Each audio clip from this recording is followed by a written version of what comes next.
And now, you're tuned into RBLR, the home of Tampa Bay's Reveler Sports.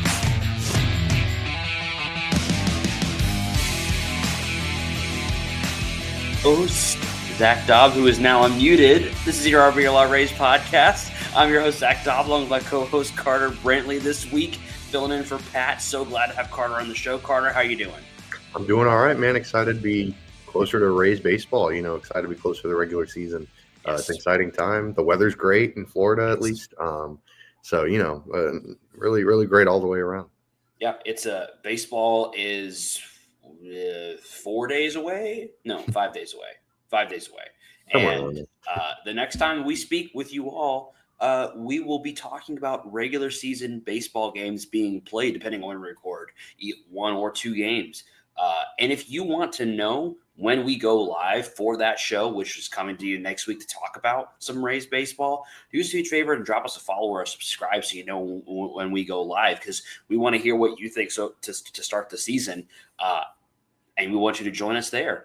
Before we get there, though, we've got a jam-packed show for you today, starting off with some unfortunate news that happened yesterday. I hope that I'm not the one telling you this, but Shane McClanahan is injured.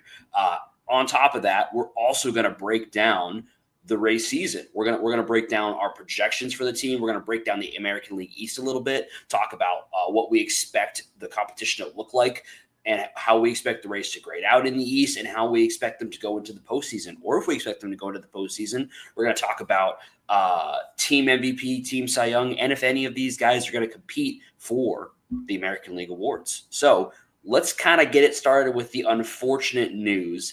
Not as bad as we first feared. Shane McClanahan spring training yesterday was looking really good going through the first inning or so, and then throws a pitch and he comes up lame on his pitching arm. And I mean, it looked bad. It looked like season's over for him. Like right off the bat, it looked terrible. We got the news after the game that it is that they believe it is just a tricep strain. He's getting imaging done today, so we are hopeful that it is a 1.5 month type situation. Maybe he's coming back around the same time as Ha-Seong Kim, as opposed to a gone for the season with a UCL or something. But that really does put into perspective a lot of our conversations around the depth of the pitching staff. How do you feel about the pitching staff right now, Carter, with the injury to Shane? Not as good, obviously. Shane McClanahan's great. There's no way that I could sit here and say, "Oh, they're gonna be great. They're still gonna be awesome." Like, there's gonna be a drop back, from him and versus whoever they kind of choose to fill in for him. But they always kind of had this 6-man, 5.5-man, whatever you want to call it. They sort of had too many starting pitchers for a 5-man rotation. So unfortunately, the silver lining, if you want to think of it like that, is that, well, now they have 5 men, now they have a solidified 5-man rotation. So I feel fine. It's definitely not the worst thing that could have happened. Like you said, not season ending, theoretically, hopefully, knock on wood, all that stuff. Right. But it's modern. It's 2025 in baseball. It's just how pitching is, unfortunately, at this point. They're all kind of ticking time bombs, and it sucks because, baseball is better with Shane McClanahan in it. The Rays are a better team when Shane McClanahan's pitching. He's a lot of fun to watch out there. So it's a huge bummer. He seemed to really work hard. This is coming off his second Tommy John in his life. And man, I don't know how you go through it the first time, much less the second time. So it's a bummer, but in terms of the pitching staff, I think the Rays will be just fine. They've got, Littell and Bradley and Rasmussen and Pepio and all these really great, talented players. So they'll be okay. But yeah, it hurt. It hurt to watch for sure. Yeah, and I think, the easy thing to do would be to just go right back to the Jeffrey Springs trade and kill him for that trade, because he was sure it would have been nice to have Jeffrey Springs right now. I don't think that that's really fair, because I think that, we don't know what Jeffrey Springs is going to be. He's also an injury concern guy. Getting Joe Boyle, who's kind of a future-facing guy and who may affect this situation at some point. I'm still okay with it. But it does make you think about it. The interesting thing about yesterday was Joe Boyle actually ended up coming in relief of Shane and pitching a couple of innings, and then they sent him to AAA after the game, which tells me that they're not considering Joe Boyle to be part of the solution to this problem they now face of of having to replace Shane as opening day starter and in the rotation. As we've discussed before, the rotation is now going to, fall back without Shane. You're going to kind of fall back in on Pepio, Bradley, Littell, Boss, and Rasmussen. Rasmussen is the one that, I expected him to take the kind of the half man spot. And we would rely a little bit more on him, for shorter outings. Because we were building him up. So he's the only one that I'm a little nervous about, only because I don't know if he can handle the innings. One other kind of side note on that is that Alex Faedo had some shoulder discomfort. They don't think it's like anything really, really bad, but he is going to, probably start the year on the IL. He was one of the guys that we talked about as a potential kind of reset button guy or even maybe a spot start guy. So he's no longer, up for that, at least to begin the year. Now you're looking at Mike Vassell to kind of help. We were looking at him maybe on the outside looking in. He's probably now on the opening day roster. And then after, from there, this is where you start to go to AAA, where the good news is we have maybe three-ish guys that could start a game. Joe Rock, Ian Seymour, Waguespack, if you really wanted him to, and then Boyle could start games at the major league level and be fine. I expect to see Ian Seymour and Joe Rock, at least one or the other, maybe both, to begin the season. I would not be shocked if a guy like Ian Seymour, who's pitched pretty well last season and pitched pretty well in spring, not great, but he's pitched pretty well in spring training. I would not be shocked to see one of those guys make the opening day roster. Topper seemed to indicate from his conversations with Cash that Mason Englert is going to make the opening day roster. I wonder if that, I wonder how much that has changed since, with Shane being injured. I almost wonder if you see Englert, he could maybe still be on the opening day roster, but I wonder if they now maybe shift him out for an Ian Seymour and then bring in Kevin Kelly, because you really need experienced guys that you are confident in your bullpen, because you're probably going to have to rely on it a little bit more than you expected, because you're going to be looking at least one, maybe two guys in Drew and Ian Seymour or Joe Rock that are probably going to need at least a little bit of help. And that's assuming that Taj and Boz both are also fine and aren't going to need any help from a pitching perspective. So the Rays have the arms. I'm not in panic mode. I'm not in, hey, let's go find out if, X old pitcher that retired wants to come out of retirement and pitch for us. I'm not there. We have the arms in the organization to handle this, but it definitely is a lot murkier than it was last week. Yeah, absolutely. I mean, when you lose a guy like Shane McClanahan, everyone else gets jumped up a peg. Everyone else's role gets amplified. So it's not super fun. I mean, like you said, all the guys you mentioned are going to have to maybe step up, maybe do their thing, which, obviously it'd be better if they just had Shane McClanahan instead. So it sucks, but yeah, I mean, the Jeffrey Springs thing that you mentioned, I thought that was really interesting because, like you said, it would be kind of nice for them to have Jeffrey Springs right now, for sure. But at the same time, it's also nice that they have Joe Boyle. I don't know. I'm a big Joe Boyle guy. I think they can put it together with him. I think a lot of people are throwing around the Glasnow comparison and stuff, but maybe let's pump the brakes a little bit. Tyler Glasnow, obviously was really great. So I don't know. I'm with you. Like Jeffrey Springs would be really nice right now, but then again, Jeffrey Springs could also have broken in spring training just as easily. So it's kind of the catch-22 sort of thing. So I don't know. I'm okay with it. I really like Waguespack as well. He's a Louisiana guy, so I have my soft spot for Louisiana dudes. So yeah, I don't know. I'm not as concerned as other teams might be with their ace going down like this. Just because they have like you mentioned, all those guys and a lot of them can. It's the Rays, man. They're going to find really quality pitching arms seemingly everywhere. Zach Littell who the heck was Zach Littell? So there's a lot of faith that they can turn it around and turn things into a really competent pitching rotation, even without Shane McClanahan for an extended period of time. Yeah, you're 100% right. If there's any organization in baseball that's earned the benefit of the doubt when it comes to the pitching staff, it's the Rays. My like only concern, if we're talking about, how could a season go wrong, right? And we're going to get into this a little bit when we talk about what the Rays record might be and what our predictions are there. When you look at the way the schedule breaks down, we haven't talked about this too much on the pod. We've talked about it a little bit. The way the schedule is broken out is leaned heavily on home games early to try to beat the Rains in the later half of the year because we no longer have an indoor stadium. And so you're going to have a lot of home games that you probably want to win. I would also say the schedule is, I'll get into this in more detail later, but the schedule is a little tougher to start the year than it is at the end. And so I do, it's going to be incumbent upon the offense to get off to a hot start in case the pitching needs a little bit of help without Shane to begin the year.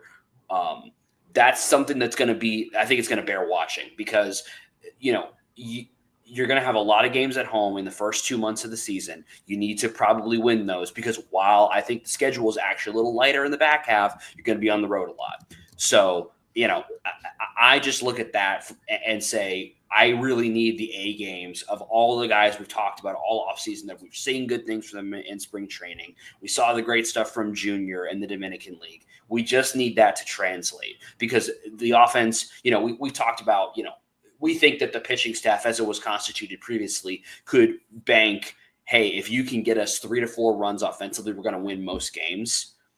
Now I wonder if that maybe is now 4 runs. Maybe we're more solidly there. And I don't think it's beyond the pale for this team, to provide 4 runs. And I also think the pitching staff can give you games where they give up 1 or 2.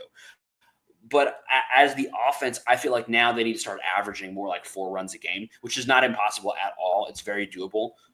It's just a question of will they. So I'm not like overly concerned about it, but it is something I think we're going to have to watch as season gets started. Yeah, absolutely. I mean, the offense is kind of that definitely the more wild card of the two sides of the coin, if you will.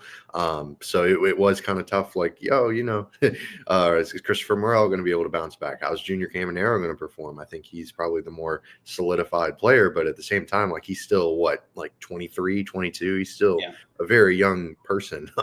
So it's, he's still figuring out his way. Brandon Lau and Yandy are obviously a little bit longer in the tooth. I don't want to say long in the tooth, but there's just a lot of interesting components to their offense. And now that Shane is down, it's going to be incumbent upon them to sort of step their game up and try to carry the weight a little bit more. But it shouldn't be a problem. I'm still really excited for this team. I think that they're going to have reinforcements coming in with Ha-Seong Kim and hopefully eventually Shane returns. That's the hope. So if anything, it's sort of like mini trade deadline acquisitions, if you will, just getting sort of guys that you might not have expected to be in your roster. Not that you didn't expect them, but just added surplus value. So it'll be really fun to watch this team, especially as they start to hit their stride in the middle of the season. Yeah, absolutely. And you out there watching the show, are you concerned about Shane? Are you concerned about the beginning of the season? Do you think that it's going to be something worse? Should we be looking to the free agent, whatever's left out there? Should we be looking to trades? Should we be forcing Joe Boyle up? Let us know what you guys think. We hope you're enjoying the show so far. We hope you enjoy the rest of the show. We hope you'll stick with us throughout the season. We're going to have a lot of awesome content for you all season long, and we hope you'll join us along. If you are enjoying so far, you can do us a huge favor and drop us a like. Let us know you enjoyed the show. It means a lot to us. And if you really want to extra do us a favor, drop us a follow and a subscribe on the socials so that you get notified when we go live and when you can be a part of the live conversation. If you drop a comment in there on YouTube, there's a chance we might see it and we'll talk about it on the show because we want to hear from you guys. It's a bit of a unique beginning to the start to the season when you have your rotation thrown off like it has been now. So we want to hear what you guys think about it. And speaking of rotations that have been thrown off, we're going to start to talk a little bit about the American League East. Because before we get into how the Rays are going to perform record-wise, we want to talk a little bit about their competition in the division, who are going to have maybe the biggest effect on that record. And one of the teams that I think we can, like him or hate him, we can agree is going to be a big effect on that record is the New York Yankees. And the Yankees have had a pretty major shakeup to their rotation with Garrett Cole being out for the foreseeable future, definitely for this season. Hopefully that's it. That's what we know right now. So right now, the changes to their rotation are now going to be focusing a lot more on relying on Max Fried, who they signed in the offseason. When you look at the rest of their offseason additions, you brought in Cody Bellinger, brought in Paul Goldschmidt, kind of to replace Anthony Rizzo. Those are kind of the big ones. It was Max Fried, Paul Goldschmidt, Cody Bellinger. Those are the ones that are moving the needle. The big subtraction is, of course, losing Juan Soto. So they bring in Bellinger and Goldschmidt kind of to hopefully replace a little bit of what Soto brought them last year. How scared are you of the New York Yankees? I don't know. They lost Juan Soto, so that takes a lot of sting out of their lineup. They lose Garrett Cole. That takes a lot of sting out of their starting rotation. But they also made some really fun additions. I really like the Devin Williams trade too. Oh, that's true.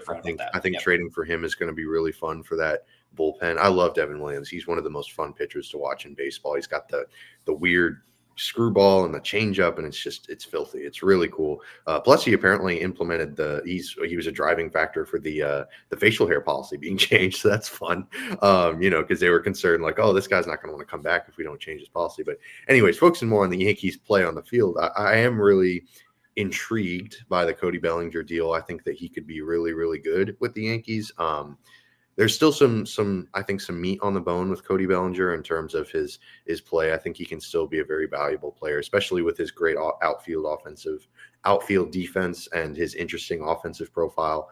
He's kind of changed from that huge slugger that he was when he was winning an MVP and a Rookie of the Year. Then he obviously went through that sharp, deep decline for a few years, dealt with some major injuries, and now he's come back and he's kind of, I don't want to say reinvented himself, but he's a bit different than he was before, but he's still very productive. So he's going to be really interesting how if he sticks in the outfield, maybe they move him to first base if Paul Goldschmidt struggles, because Paul Goldschmidt last season, second half, great. First half, he was bad. So it's going to be interesting to see how that all develops. But overall, it's still the Yankees. They're still going to be a good team. They still got Aaron Judge, but I think that losing Juan Soto is huge. And while the additions that they made were nice, it's difficult to replace a guy like Juan Soto, especially with the offensive impact that he had. So I don't expect low-key, the Yankees could miss the playoffs in my mind, and that would not be the weirdest thing. I think that with how good the AL East is, how tight the competition is going to be for the wild card, there's a very real world where the Yankees just unfortunately miss the playoffs. Unfortunately for them, fortunately for us. Yeah, and I think a big part of that, and I don't necessarily disagree with you, because I think a big part of why that could be the case is when you look at their injury list, which is long. Giancarlo Stanton, DJ LeMahieu, Garrett Cole, Luis Gil, Clark Schmidt, Scott Efros, Ian Hamilton. Right. These are all guys, Jonathan Loaizaga. These are guys that we have come to, I don't want to say fear, but we have definitely come to respect on the Yankees. Maybe not so much as Jay LeMahieu, but a lot of the rest, like Luis Gil was amazing last year for them. Clark Schmidt has been kind of a everyman, pretty good starter for them. And obviously we know what Cole is. Ian Hamilton was kind of their, Clevenger, or, he was a guy that was really good and they could come in kind of any situation. Loaizaga had been really good for them from time to time. Efros has a nasty arsenal. All those guys are injured to start the year. Some will come back sooner, some will come back later. But right now, Carlos Carrasco is projected as their number 5 starter. Right. And he's not 100% healthy. Right. So Will Warren is their number 4. So this is not this is a team that if they were completely healthy, I would feel very differently about them. And I kind of agree with you, because right now they have Max Fried. Very good. He's really good. I have no notes on him. Carlos Rodon is their number 2 right now, who has been so up and down since coming to New York. And then you've got, Marcus Stroman, who I like. I don't like him as a number 3. I love him as a number 4 or number 5 guy. I don't know how I feel about him as a number 3, which is what he is right now. You could maybe argue that he's a number 2, depending on how you feel about Carlos Rodon. And so the offense is going to be good for them. The Austin Wells has been really nice for them at catcher. And then obviously you got Judge and then the guys we just talked about. But really after that, it's a lot of question marks. Jazz has also been good for them. So I'll give Jazz credit. But then it's like, will Jason Dominguez be who he's supposed to be? Will Ben Rice recreate some of the weird magic he had? Oswaldo Cabrera, can he be something? This is not the same Yankees team we've been afraid of in the past. And I think it's funny because they were rated so high to kind of come into the season. But I think if everybody who rated them that highly were to take another look at them right now as they currently stand, I do not think they would be rated where they are. They need guys to come back off of injury, and they need them to come back and play well. That's one of the things that I think is, not talked about very much when you talk about guys coming back off of injury. Once they're back, you're basically waiting about 2 to 3 weeks for them to be what you hope they can be. That's just how it is almost across the board, unless it's really minor. So, and I know at least for Stanton, they're not expecting him back till July. I don't know about some of them. They're expecting Stanton back, period. Right. So then you're talking about, and if that's the case, now you're talking about Justin Dominguez has to figure it out. There's no option for him to figure it out. He has to, or they are in deep trouble. Kind of in the same boat that we are in our left field with Morel, except for we do actually have some other options. I don't know and maybe I'm giving the Yankees enough credit. I don't know the organization that deeply, but I get the feeling that they really need Dominguez to work because they don't have Stanton. They need him to figure it out. Right. And I think that the toughest part about it is Judge is really important to that offense. So important. Yeah, you remove Judge and it just collapses. Done. I know you mentioned the pitching staff being a huge concern, and absolutely, with the amount of injuries that they have and the uncertainty, especially in the sort of middle to the back of that rotation, it's weird. It can get real scary. But even the offense for me is a massive concern because you're depending on Cody Bellinger and Paul Goldschmidt to. I don't know if you'd call them past their primes. Like Goldschmidt, yes, but maybe not for Bellinger. I don't know. It's just you're kind of hoping for a lot of overperformance from some older guys, and you're hoping for younger players to really break out of their shell and really, make a huge impact. And I loved Jason Dominguez coming up. I saw him with the Tampa Tarpons, but oh man, I don't know. It's just you're asking a lot out of a guy that's still relatively young. I know that people make jokes about it's his 5th year as a top 100 prospect. He's been around for so dang long, but he's still only 23. He's still young. So it's just tough, man. I don't know. I'm not a big believer in the Yankees this year, which brings a smile to my face. It's wonderful to be able to say that. But yeah, all jokes aside, they're depending on a lot of things to happen. A lot of positive, sort of playing above their skill level, maybe, so to speak. And I don't know that that's a winning formula, especially when they don't have reinforcements coming. I hope Stanton works out. I hope he comes back because baseball is more fun when Giancarlo Stanton's hitting bombs. He's a really fun player to watch. But I don't see him coming back. That elbow thing is weird. I don't know what's going on.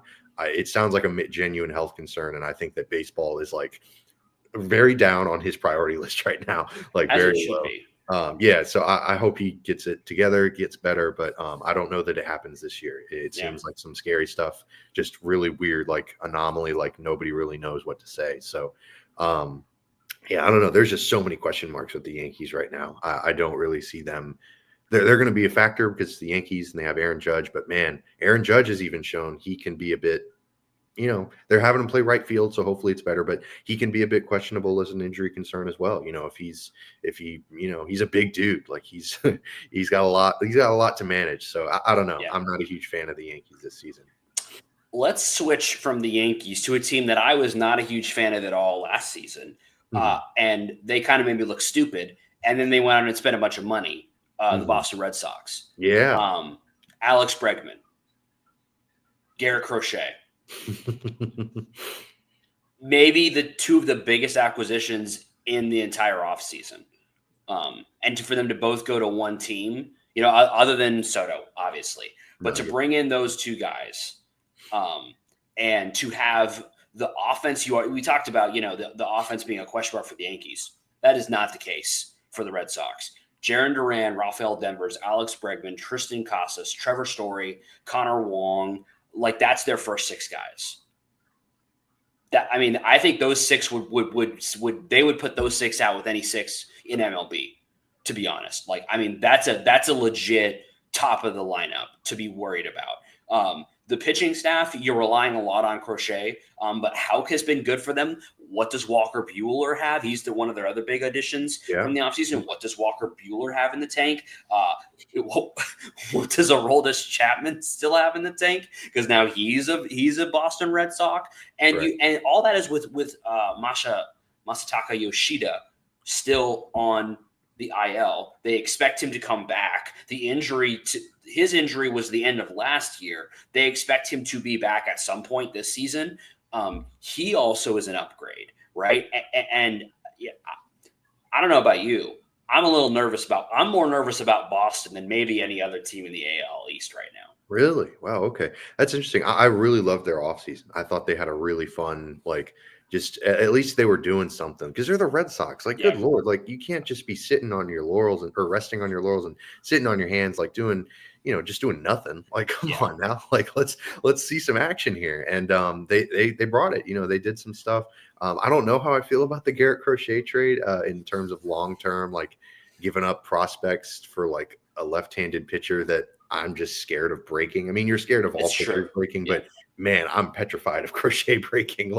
He's so much fun to watch out there, and he is genuinely one of the best pitchers in baseball when he's right. It's just, oh man, I'm just kind of white knuckling it when I'm watching him pitch because he's kind of skinny. He's kind of, I don't know. He throws really hard. He's a former reliever. So I don't know. Tim Lincecum. Is Tim Lincecum kind of still somewhere in the back of your head? Right, exactly. And it's also especially in modern times because everyone's just max effort, max velo. Right. I mean, it even hurt my shoulder just doing that motion right there. Right.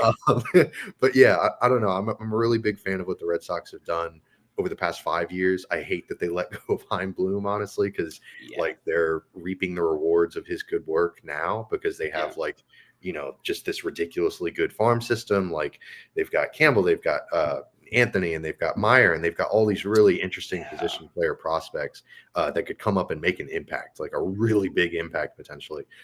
So it's tough. The Boston Red Sox are going to be pretty good this year, but I think I'm even more scared of them in the future than I am just for this season, honestly. I agree with you on that. The near me is the Greenville Drive, and that's cool. the Red Sox single A. Right.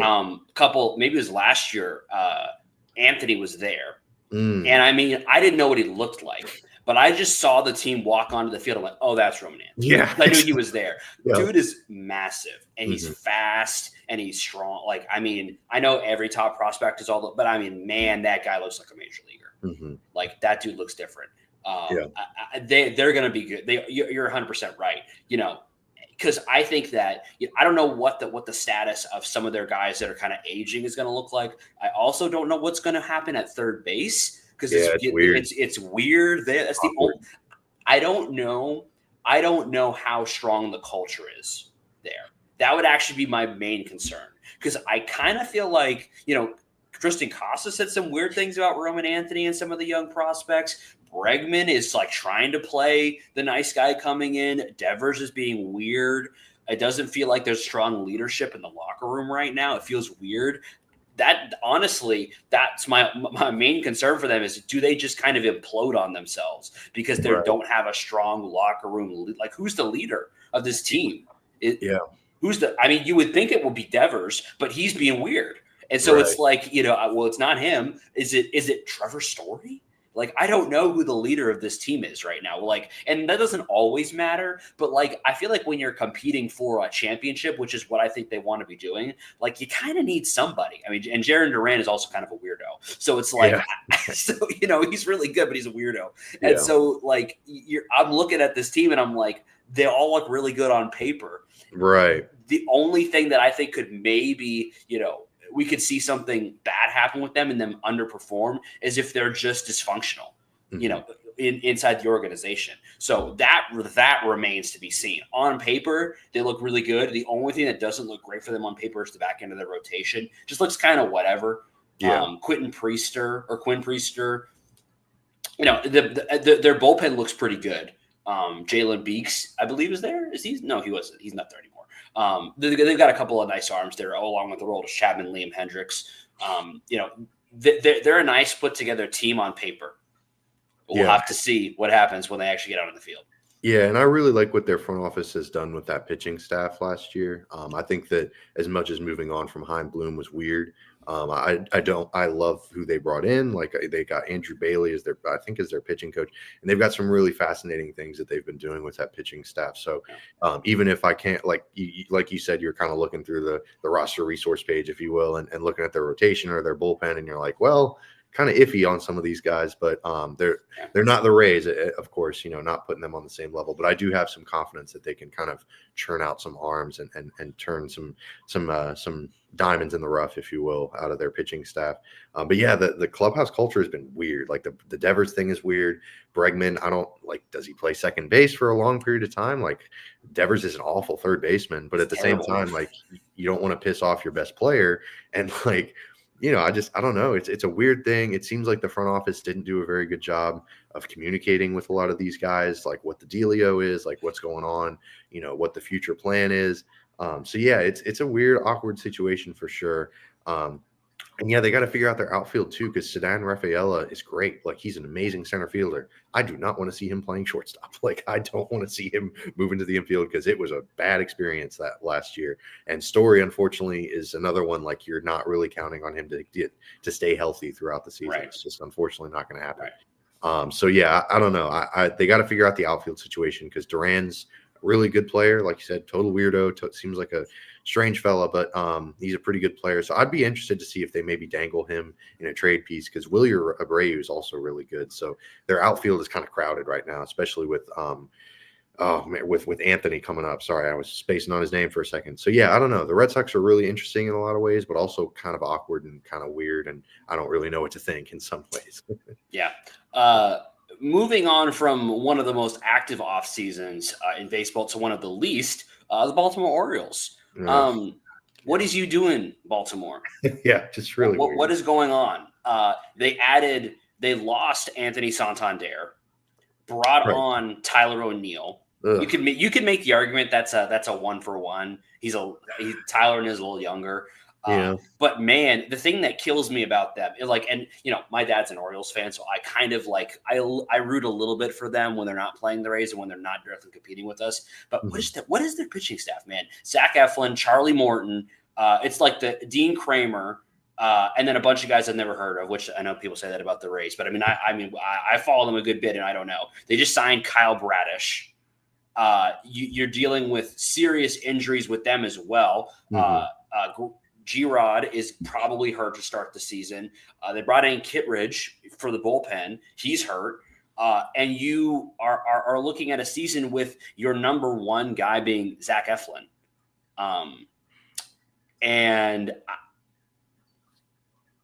That doesn't really move me. Like you have a lineup that, I mean, again, we talk about like the best lineups in the East, right? Gunnar Henderson, Adley Rutschman, Cedric Mullins, Jordan Westberg, like, you know, Colton Cowser, Tyler O'Neill. Like there's some guys there that are really good. You know, they're all young and they all have a lot of potential. But some of them are already realizing it. Gunnar's legit. Rutschman's legit. Mullins has been good for a while now. But I just look at it and I say, you have a young core of elite guys and you are just not doing anything with it. Yeah, it's strange, man. I don't really know what to make of their offseason because I was fine with them letting Santander walk. I love Santander as a player. Like he's really fun sort of in theory, but in practice paying him, you know, $20 or $30 million a year, probably not ideal. So I get letting him walk. I didn't love bringing in Tyler O'Neill. I think that they could have just given Heston Kjerstad that spot, like just said, hey, man, go figure it out in the corner, you know, go do your thing. I love him. Like, I think he's going to be a really, really great player, but they're just not giving him any opportunity. I don't know if he's done something wrong. I don't know if he's, you know, pissed the wrong people off or what, but I would have loved to have seen them reinvest that money into their starting pitching rotation, their bullpen, like just get a lot of arms. Like they could have really bought in bulk, you know, like Like Walker Buehler could be an Oriole. You know, they could have pushed their chips in on Garrett Crochet, as much as that might scare me a little bit. You know, I would have at least understood it a little more than just signing Tyler O'Neill and taking away a spot from a talented young player that, you know, because they love hanging on their prospects. Like Mike Elias has been, you know, compiling this elite farm system for a while now. And it's like, man, do something with it. You know, like you don't just do it just to be able to say, like, we have a top farm system. Like, you got to do it so that you can win some games, you know, like you got to do it so you can have some major league success. And that just hasn't quite happened yet. Obviously, they've made the playoffs past couple of years, and, you know, then the playoffs happened and you can't really control what goes on there. But man, it is weird, like in a competitive division in like the AL East, that they just kind of sat on their hands, so to speak, with their pitching rotation. They didn't really do much to improve their pitching staff. And that's concerning because, yeah, things could get real weird real quick. You know, like the offense could be producing, but man, you can't put that much strain on this lineup. You know, they got to be able to lean on a pitching staff a little bit, and they just can't right now. So, you know, but hopefully for them, they're able to figure it out. Hopefully for them, Michael Elias has turned them into a pitching development machine, but I don't see it yet. So I don't know. We'll see.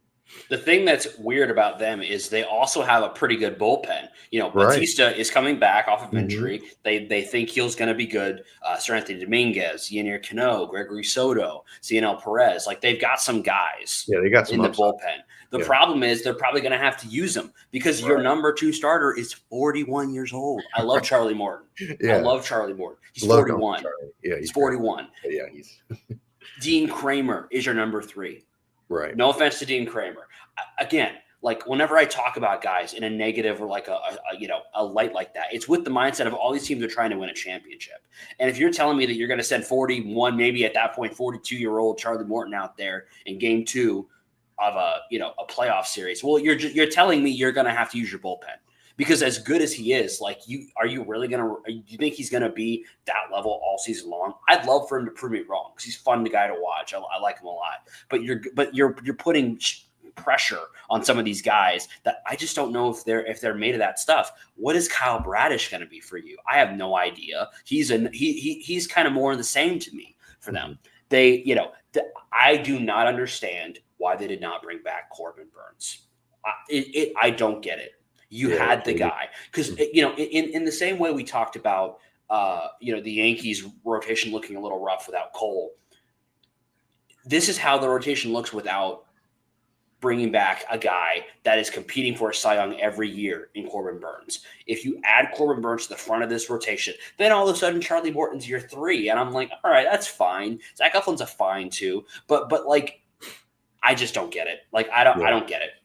Yeah, because Burns seemed kind of committed to going to Arizona. So I would have I wasn't unhappy with them letting Burns walk, but I wasn't happy with them not replacing him. They just didn't do anything to try to like supplement that loss. Like that loss seemed kind of, I don't want to say set in stone because they could have just backed up the Brinks truck for him, but like I get not trying to put all your eggs in the Corbin Burns basket because then he gets hurt and you're paying $30 million for a pitcher on the IL.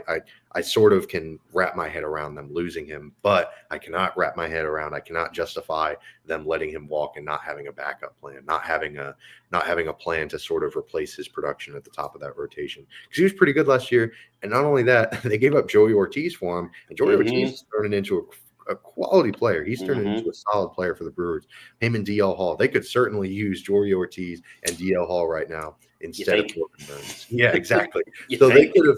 It's just, I don't know. I was expecting them to try to bring back Corbin Burns on a more permanent basis after that deal. They did not, and it was like, all right, well, you got a season out of Corbin Burns for those 2 guys. But they didn't replace him, and it's disappointing. It's frustrating. It's fun to be an Orioles fan because they've got this young, exciting group of players. But at the same time, man, you've got to be like just cursing Mike Elias, like just do something, like just like it's just it's frustrating. But what are you going to do? It's at the detriment to themselves, but it's to the benefit of the Rays. So it's all good. You know what's frustrating? When your favorite shirt just can't handle it anymore. When it rips or there's a stain on it, you can't get out of it, and you got to replace that shirt. It's frustrating and can be difficult sometimes, but there's an easy solution for you with shop.rblarsports.com where you can get 10% off your entire order there with promo code Flappy. And what do you get 10% off of? you get 10% off of all the best merch inspired by your favorite Tampa Bay sports teams and Tampa area sports teams. The Rowdies, Bucks, Lightning, Rays, and Sun, they are all there for you. Shop.rblersports.com, promo code FLAPPY for 10% off. And moving on from the Orioles, we're gonna make it quick talking about the Blue Jays because I don't have a whole lot to say about them because I think they are, as they frequently are, a paper tiger of a baseball team that always every offseason they pull some stuff together and it looks like maybe this would be the year for them, and it never is. Santander, he's a nice addition for them. They bring on Jimenez from Cleveland. It's a nice move for them. Their pitching staff, they bring on Max Scherzer. Okay, whatever. Yeah. I like Bowden Francis. He's predicted to be the number 4. Gausman, if he's healthy, is good. Barrios has been pretty okay. So is Bassett. I don't know, man. Like on paper, I feel like this team is the most. I think this team might have the least, maybe the least variance of any team. Like I don't think they're going to be terrible. And I don't think they're going to be amazing. I think they're going to be mid. This looks like a very mid team. Like, I'm sorry. Like, I just don't see anything that, is – because, Springer could get hurt at any time. Bo Bichette, I have to wonder where his head's at because they just haven't committed to this guy long term, and it doesn't seem like they're going to. Vladdy, they won't. Yeah, I just don't – I don't love this team. Yeah, I'm not a huge fan of the Blue Jays either, but and especially the Jimenez deal to me signaled that their Bichette days are numbered, which I don't hate. I don't love it. Obviously in an ideal world, you keep him around, but he was pretty bad last year. He was pretty bad. He was pretty awful. And he's just so undependable defensively that he has to hit. And he did not hit last year. And sure enough, it tanked his value and his WAR and all that stuff. Yeah. So Jimenez to me is like a signal that, hey, we want Jimenez to maybe move over to short eventually because he's so good defensively at second. It's not far-fetched to think he could be really good defensively at short too. He came up as a shortstop. So it's, I know a lot of people kind of scratch their heads at that deal and I totally get it because it's a long-term deal with high dollar amount for a guy that just doesn't really hit. But, at the same time, he provides some really elite defense up the middle. And I think that they're viewing him as a long-term answer at shortstop. So, it's a weird deal because like I said, for all the reasons I stated, but I totally got it, or I sort of got it. I really don't understand not committing to Vladdy long-term, not trying to get that deal done because if he has another great season, you're not going to be able to afford to keep him. The price is just only going to go up. So I don't know. It's a weird, tricky situation over there in Toronto. And they've got a kind of a strange team. Like you said, I'm not really super confident that they're going to be able to put it all together. But, at the same time, if Bo Bichette bounces back and has a really great year and Vladdy continues to rake and the Santander signing works out, they could have a fun top of the lineup. It's really just the rest that I'm worried about. I think they just re-signed or extended, Alejandro Kirk. So that's kind of fun. I like Alejandro Kirk defensively behind the plate, but kind of a weird team. The most I have to say on them is the fact that they re-signed Alejandro Kirk before Vladimir Guerrero Jr. is crazy work. I don't get it. I don't get it. I don't understand what they're doing. I don't understand what their organizational plan is. Because what do you do if you lose Vladdy? What's your plan?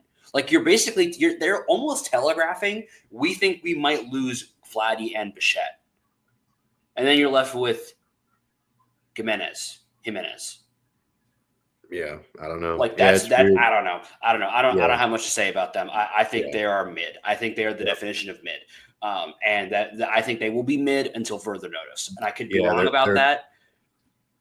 Yeah, their farm system is real rough. They don't really have a super, talented prospect system coming through the pipeline. So yeah, I don't know. They're going to be, it's going to be some dark days for the Blue Jays if things don't turn around. Varsho's hurt. Yeah. I mean, it's just, something I have a lot to say about, and we're going to have a lot to say about, is our predictions. We're here finally after an entire off season. We are here to predict what we think is going to happen with this race season.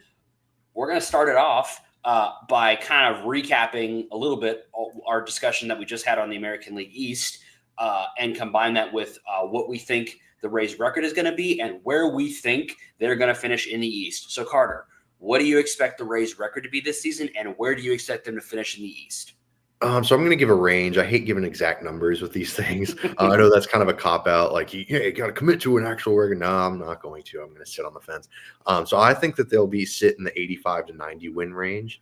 Okay. And I think that the competition in the AL is so fierce that they could win 86, 87 games and make it in as a wild card. Like, that's not super far-fetched, because a lot of these teams are just sort of clumped together. So I think there's going to be a lot of like 500 sort of hovering around that throughout the league. So I think 85 to 90, very solid sort of floor. Maybe they, surprise everyone. Christopher Morel hits the crap out of the ball, and Junior Caminero is a, low-key dark horse MVP candidate. Like, they could theoretically, there's a huge positive range of outcomes for this team. But I think that a solid prediction is 85 to 90. And I think that they make the playoffs. I think they probably make it in as a wild card. The Orioles, despite their pitching woes, and the Red Sox are going to be really fun. The Yankees are still going to be pretty good. So I don't know. There's some teams that are going to be tough, but I think the Rays sneak in as a wild card, maybe in the second or third spot, both in the division and the wild card. So that's where I got them. Yep. Okay. The Rays right now, I'm not a betting man, but if you wanted to go bet them right now, over under is 81.5. Really? I'd probably bet the over on that pretty comfortably. I would hammer the over because I would have said yesterday that this team is going to win 93 games. With the Shane news, I'm going to drop it to like 90, 91 wins. That being said, I think the Yankees' injuries are going to be too much for them to overcome. I think that the Orioles don't have an identity as a pitching staff. And I think that the Blue Jays are mid. That being said, I think Boston's really good. In the past couple of years, I've picked the Rays to win the East. I'm not going to do that this year because I don't feel confident enough in the pitching staff without Shane. So I'm actually going to pick the Red Sox to win the division by a hair. I love it. Okay. Over the Rays in second, the Yankees in third, and then the Orioles close behind them. Yankees and Orioles are going to be doing this all season, I think, and the Blue Jays in fifth. Right. I predict the Rays to make the playoffs in the wild card, obviously. And I think right now I have the Yankees either being right on the edge of the playoffs or missing. I think we're really underselling just how bad the injuries are going to hurt them and how much they need those guys to come back off of injury and perform. Where the Rays, like you said, obviously they want to get Shane back, and Ha-Seong Kim is going to be back. Obviously, knock on wood, no other major injuries. I think the Rays have maybe the best rotation in baseball, even not in baseball, in the East, even without Shane. They may have the best rotation in the East. And so, because you look at some of the other teams, a lot of the other teams in the East have one guy who is maybe better, like Boston has Crochet, the Blue Jays have Gausman. Like, there's maybe one guy that you look at and say he's better than what the Rays have right now. But I think, 1 to 5, the Rays are better than anybody else in the East right now, and especially the Yankees without Heel, without Cole, 100%. Fried is again better than anybody in the Rays rotation, but the Yankees down their rotation are not better than the Rays. And I think the lineup, as much as we have been concerned about them, and I've been concerned about them, we need Morel to figure it out. The rest of the team, health permitting, you kind of expect some health to come into play, but there's just so many guys that can contribute. The fact we didn't even talk about it today, Eloy accepted a deal to Durham, a guy that, could probably go play on some major league rosters right now because he wants to be part of this organization. And he is now a guy that's going to be there. If we have an injury and we need to bring somebody up, he's going to be there. I believe in Jonathan Aranda. I believe in Junior Caminero. I obviously believe in Lau and Lowe and in Yandy. I think this offense is going to figure it out. And then, even beyond those guys, you've got guys like Carson Williams coming up, probably maybe not affecting the roster this year, but a guy like Chandler Simpson, I think, will. And you've got those guys sitting down in Durham ready to affect the major league roster. They've got enough depth on the pitching side. The bullpen is elite. Maybe I think they are the best in the East, and they're top 5 in baseball, and they're not 5. This is a really good baseball team. The division, as much as we talked about the weaknesses of each of these teams, they're all good. So that's where the 91 to 92 wins comes in, because unfortunately, as much as I think the Rays are better than these teams. They're all really good. They can all beat you any given day because they all have guys that can go nuclear and make a difference in a given game. So I have the Rays making the wild card comfortably. Like, I don't think this is going to be a down to the wire where we're biting our nails. I think they are comfortably in the wild card. I think they are not really in doubt when we get to that point of the season. They're in the playoffs. And I think this is going to be a really, really fun season. Kind of piggybacking off of that, the next thing we're going to predict is who we think the Rays MVP and Cy Young is going to be this season. And then as a bonus on top of that, give me your MVP, give me your Cy Young, and do you think either of those guys will compete for the award in the American League? Yeah, so I think the MVP, I hate to, pick just the basic guy, like, oh, this is the most famous player, but I do think Junior has the best year on the team. I think he's going to be really, really good. So I think he's pretty comfortably the MVP of this team. I'd be surprised if it's not him. And then it's in terms of Cy Young, I'd probably go with Pep. I love Pepio. He had such a great season last year. He had some weird, like, freakish injuries, like not arm related at all, really, that were like, wow, what the heck, such bad luck. But when he was on the field, he was borderline elite. He was really stinking good. So if he can stay out there, if he can stay healthy, knock on wood, all things considered, I think he'll win Cy Young. And that's not discrediting the rest of that pitching staff, because like there's some real monsters out there. So, that's not a super high confidence pick, but I just really like Pep's stuff. Like his changeup is just one of the best in baseball. So I think Pepio is going to have a really great year, and I'm excited to see what he can do. I don't know that they have anyone that competes for these individual awards, in terms of the league. That's tough. There's just a lot of great players out there, and the Rays are certainly more of a deeper team than a star dependent team, which I like. I love it. It's enjoyable. So I don't know that any of these players actually compete for the big time awards, but hey, crazier things have happened. You never know. Maybe Shane Baz turns it around. He stays healthy and he's just like, I'm going to be the Cy Young candidate this year. And it's like, oh, wow. Okay, cool. So, we'll see. But those are my picks for the year for those awards. It's funny that you mentioned Shane Baz, because that's going to be my pick for Team Cy Young. And the reason why I just got a feeling about him. And I don't know, when we broke him down for his player review, I feel like I was not giving him enough credit last year for the job that he did, for how he kind of flew under the radar a little bit, how good he was last year. He did a really good job of not letting guys get on base a lot, of not giving up the long ball.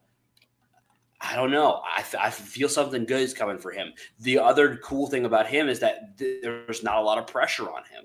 He's probably your 3-4 starter, even without Shane. You've got guys like Bradley, who's kind of the young stud, even though they're both young. But he's kind of who people are looking at. They're looking at Pepio, obviously, because of the Glasnow trade, and Littell has kind of established himself now. Even Rasmussen, they're all. I just feel like Baz has a chance to fly under the radar and be really, really good this season for the Team Cy Young. Don't think he's going to compete for the Cy Young because one of the kind of sad things is that we haven't really had a guy compete for the Cy Young award since Blake Snell. We just haven't had we've had guys that if they had stayed healthy all year, Shane and Tyler both had seasons where they were good enough to compete, but neither one of them has really, kept it around and been healthy and been at the level they needed to be all season long to compete. Shane was the closest. MVP, you've had two guys get votes in the past, Brandon Lau and Yandy Diaz. Yandy is always a candidate for team MVP because I think he's one of, if not the leader of the team. The what he does from the leadoff position to put pitchers on the back foot immediately. He's just an incredibly valuable guy. At first base, it's hard to be the MVP from first base and DH, but he's just really, really good. Another guy, Junior's is a great pick and an obvious one because we know what we can do. Another guy that I'm looking at really closely this year is Josh Lowe. Can he be the 30-30 guy we hoped he would be when he came up? Because that changes this team if he is that guy. If he hits 30 bombs and steals 30 bases, he immediately becomes, a real contender, maybe even for MVP if he's providing, that kind of value with good defense. There's a lot of guys that can do that, and maybe even better than him. But if he breaks out, he has that potential. But at the end of the day, I'm gonna make probably the most obvious pick for me of any pick that I could possibly make, and I'm just gonna go with the dog. I can't, because as hard as I try, as much as I want to put it out of my mind, I cannot put away 2021. I just can't do it. It's there. It's in my mind. I'm going to knock on all the wood around that he's looked good in spring and looked healthy. My head says 110 to 100 games played this offseason.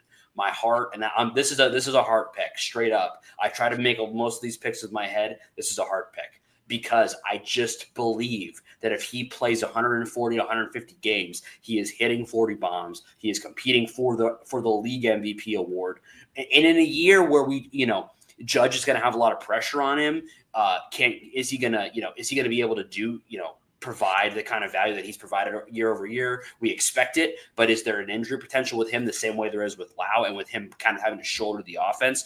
I don't know. I think it's not, outside of the realm of possibility for Brandon or Junior, if he really plays up to expectations, to compete for an MVP.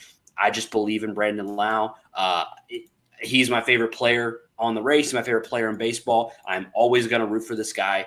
He's going to be my team MVP, and I think he can compete for MVP votes if he can stay healthy. And I just feel like he's got, like, the baseball gods have to give us one more year. Just one. That's all I'm asking for. Just one more year of healthy Brandon Lau before he kind of, passes over into 31, 32 years old season. Just give me one more. Give me one fully healthy season of Brandon Lau. I don't feel like I'm asking for much. Yeah, I mean, if he plays 140 to 150 games, the Rays win the division, in my mind. Oh, yes, they do. Yeah, so that's gonna be tough. If he's able to do that, that's gonna be really, really impressive and really important for this team. But I like the J-Lo shout out. I love, as a player, the value that he provides on the base paths. He's a really good, really smart base runner. And man, if he can just be 2023 Josh Lowe, then the Rays will be fine. I think if you can get either him or Morel sort of back on track with the bat, then the Rays can make some real noise in this division. And if you get both of them, then shoot, they might have one of the best records in baseball. But yeah, both of those guys especially, I'm really, really hopeful that they can turn things around and sort of return to maybe some previous levels of production that they've shown at the major league level. And if they can, man, the Rays are going to be in great shape, and they could both compete for the MVP as well. They could both compete for most valuable Ray. They'll be kind of fun to watch for sure this season.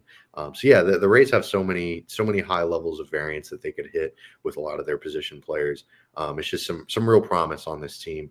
And the good news is that even if this year maybe doesn't work out, next year is going to be even better, because they've got, like you said, Chandler Simpson and Carson Williams and all these guys, Trey Morgan, coming through the pipeline that are going to be really, really stinking good. So, I'm really excited for the future of this team.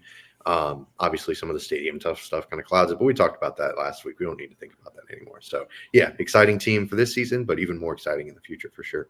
Yeah, absolutely. And speaking of high variance, the last thing to predict for this season, the playoffs. Maybe the most high variance thing. Yeah. Maybe the most high variance playoff outside of like March Madness in sports might be, just because of how baseball is. Where do you see the Rays? Do you see the Rays being able to do anything in the postseason this year? Absolutely. Yeah. I mean, things could break the right way. They have the pitching staff to do it. They could easily have like a 1-2-3 punch in their starting rotation that's just elite. And then they could have some relievers, like Drew Rasmussen could go to the bullpen and be really good. And they still could have Pete Fairbanks and Uceda and all these really good bullpen options. So absolutely, there's a world where the Rays make some real progress in the playoffs and, make it to the World Series or something crazy. But if I had to predict, just because it's sort of the easy thing to say, I think they probably lose in the division series if they make it there. Okay. Just because, like, you can't control the playoffs, and like that's just the most likely outcome. Like I'm kind of playing the field here, so that's kind of my prediction. But yeah, with the playoffs, I mean, shoot, they could get hot, or whatever logic goes into the playoffs, because there just doesn't seem to be any. There could be some weird stuff that goes on, and the Rays make some noise and make it to the World Series. But yeah, I got them losing in the ALDS this year. The thing that's interesting about the playoffs this year is the NL is a bloodbath. Dodgers, I know it's Rays, tough. Phillies, Mets, like good luck. Right. The American League, Yeah, right it's now, weird. it's right now the projected leaders in the standings are like Baltimore, New York, Houston, Boston, Texas, Seattle. Are you terrified of any of those teams? Yeah, that's a good point. Not really. I'm not. I'm not scared of any of them. Kansas City, Minnesota, Detroit, like none of these. There's no team this year that is like going that like I'm not even like I feel like they're going to win it all 100%. I feel like this is kind of a wide open season. The season could take shape, if the Royals figure it out with Bobby Witt and they kind of put some things together, they could figure it out. I don't believe in Houston at all. I think that their run of continued excellence is going to start to come to a close this season. I think the clock is going to strike 12 here very soon on them. Texas. They're a high variance team too. I feel like you need guys like Wyatt Langford to step it up for them. Seattle, wildly variance in what they could do. What does Julio do? What does Randy do? They got a bunch of really good pitchers. Can the offense do enough to get them to go far? And then I just come back to the Rays. When you put the Rays in the postseason, especially if McClanahan is back healthy, you have an elite 1, 2, 3 in Shane, Pepio, and Boz or Bradley. You have elite reset buttons in Zach Littell and Drew Rasmussen, elite bullpen, and you have guys who can launch at any point in the lineup. You have guys that are a threat from both sides, righty and lefty, which is huge in the postseason because you can't just stack the deck one way or the other against them. It's going to be hard to play the matchups against the Rays because they have such a balanced lineup. I feel really good about this team. I've been thinking about this all morning about what do I think is going to happen with them. I think this team is going to make it to the championship series at least. I don't think there's anybody that I'm really scared of in the American League. I think this team has World Series potential because I just feel like this team is put together so well. And when you look at the roster construction of the other teams in the American League, I don't think any of them are elite in their roster construction. And while the Rays don't have the top end talent of some of those teams yet, or maybe, health permitting, if health does permit, and if the young guys like Junior and Aranda figure it out, this team can win a World Series. And I think that their floor, I think even more so than previous years, I think their floor is the DS. Personally, I think that they are going to get through the wild card round because of the pitching staff, because of all the bats they've got right now. And we hope they work out, but I think they will. And then once they get past, the wild card into the DS and the CS, I think they can really lean on their pitching and the depth of the pitching staff. And I think that's going to carry them a long way. I got this team going to the World Series. Wow. Okay, cool. I love it. Hey, I love a bold prediction. It is a very bold prediction. And right now, there's not a lot of people that would pick that. Right now, most people are predicting them to be maybe last or second to last in the East. I don't see it that way. I see a team that has very few real weaknesses. I know I've picked them 2 years in a row to go to the World Series. Didn't work out at all last year, but Last year was such a huge fluke. And again, what happened to the Rays last year can happen to any team at any time. So that's baseball.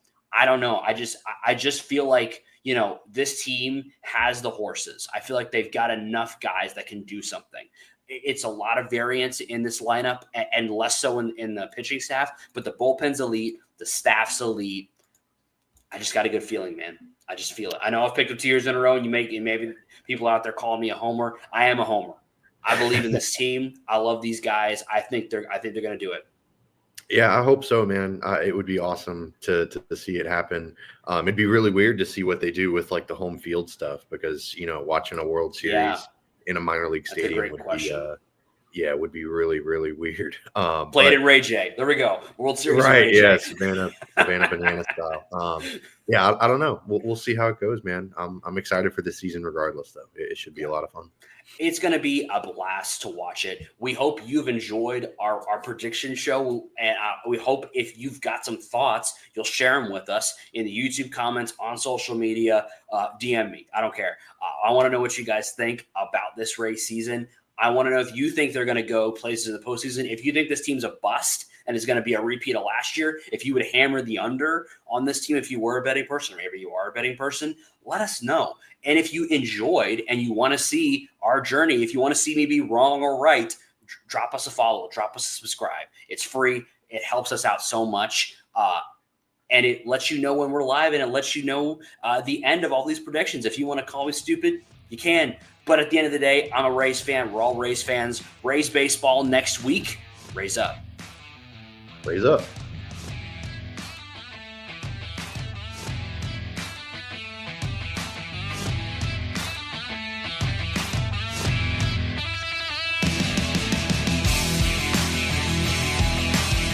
Thank you for tuning into this presentation by RBLR Sports. On your way out of the stadium, please remember to like and subscribe.